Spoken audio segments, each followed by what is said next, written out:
Hey, what's up everyone, and welcome to yet another review, and this time I am taking a look at Warm Bodies, which is a brand new zombie rom-com, or zom-com as people call it, and this was a movie I was actually kind of looking forward to. A couple reasons. One, I like the cast. Two, the trailer looked pretty good. And three, the director was the guy that also directed 50/50, which I thought was a fantastic dramedy, I guess you'd say. It was more comedy, but it definitely had a lot of drama in it too, but a little bit more comedy. But still, I love that movie. I thought that was a fantastic movie, so I was really looking forward to Warm Bodies. What did I think of it? Well, let's talk about the story. Alright, so the story for Warm Bodies follows a character named R, who is played by Nicholas Hoult, who, in the film, can't remember his name, of course. That's why he names himself R, because he doesn't remember his name, but for some reason he thinks it starts with an R. And the reason why he can't remember his name is because he's a zombie. He's dead. So, in the beginning of the film, he just goes around walking with a bunch of other zombies. One of his zombie friends, played by Rob Corddry, he hangs out with a lot. They just go around eating people or just like chilling, you know, trying to have conversations, but they can't because they're zombies. They can't talk. So, you know, in the beginning, it's just them doing their zombie thing. But then they, of course, they attack a group of survivors led by Dave Franco's character and Teresa Palmer's character.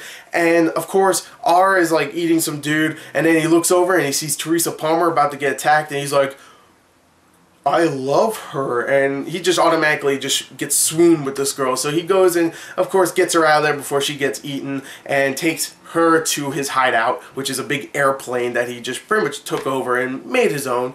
And, of course, the girl doesn't trust him because he's a freaking zombie and he might just eat her out of nowhere. But after a little while of them just getting to know each other, him saving her a few times, they actually start to build a relationship. And because of that, he starts to become a little bit more human. He starts to actually talk a little bit more. He starts to actually walk more like a human, looking more like a human. And because of that, he actually starts affecting the other zombies, like Rob Corddry's character and all the other supporting actors that play the zombies. They all get affected too, and it's beautiful. Of course, there's a conflict in the movie where later on there's these type of zombies called bonies, who are the zombies that pretty much turned way too far. Like, they're way far in their infection. That means they cannot turn back. They don't feel anything. It doesn't matter. They can't feel anything. They're just husks, pretty much, and they go around eating people.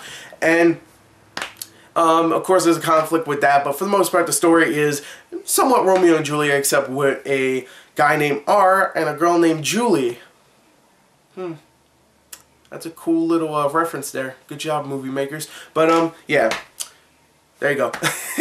I thought the story here was actually very, very entertaining. The reason why I really thought it was, yeah, I would even say fantastic, because I was having so much fun through it, it's because of the actors. I think Nicholas Hoult in this, who plays R, is just amazing. I really thought he was really good in this film. Every time I saw him, he would have some, like, facial expressions, and the way he moved as a zombie, and the way he, like, actually started to develop his speech in the film, because in the beginning he doesn't really say much, but later on he actually starts to develop more words and actually make coherent sentences. I like how he performed this role. He did a really damn good job, and he's very funny at times. He's very likable. Straight off the bat, he's already better than any other Twilight movie character or any ripoff of Twilight, like frickin' Red Riding Hood or what was that other movie? Beastly.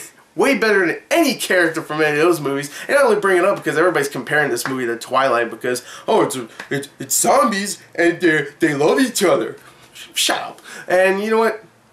I thought he was great in this. Who I also thought, I'm getting really emotional. This movie's really good. Another person I thought was fantastic was Rob Corddry. I love Rob Corddry, and whenever he's in a film, he makes me laugh, and he had about 5 moments. He's not in it that much, but when he's in it, he had like 5 moments where I laughed my ass off, and I couldn't stop. And this movie's very, very funny, and he's great in it. I love Rob Corddry, and you really actually do care for his character. He's not just the comic hijinks of the film. You actually do like him. The rest of the cast, like Teresa Palmer, of course, plays the Juliet character in the film, Julie. She's great in the film, but I did have some times where I thought she was a great actress all the way through, but there was some times where her character started to become a little bit too bitchy, but there's also times where I was like, you know what, at least she's better than Kristen Stewart. Actually, that's all the way through the film. I was like, you know what, at least she's having fun in the movie. There's times where the characters are dancing and she's like talking and having fun with the zombie and all the other people in the film. You know, that's way more than any you know, any role Kristen Stewart ever had, so I'll give her that. And the rest of the supporting cast is great here.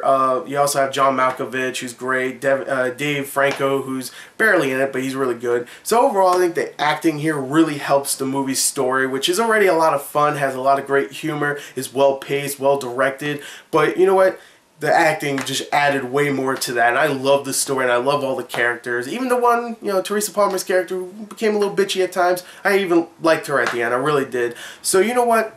Let's just wrap this review up and say I really enjoyed Warm Bodies. I think there's times where it can get a little cheesy. I'll admit there's times where they start, you know, like I said, they have dancing montages and this whole makeup montage, which I thought was, you know, it didn't even feel like they even needed to do that, especially the outcome of what they do with the makeup. Like, they barely even needed to do that. Like, if you see the movie, you know what I'm talking about. But, maybe. I don't know. I don't explain things good. But, I think that whole part was a little, you know, just unneeded. But you know what? Even those parts I was still entertained. So, even the unneeded ones, I was still having fun. So, you know what?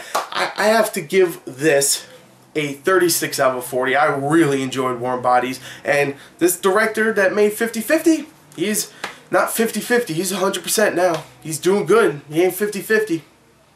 That means he's a great director. Whatever. Anyway, Warm Bodies, go check it out, definitely. Thank you and goodbye.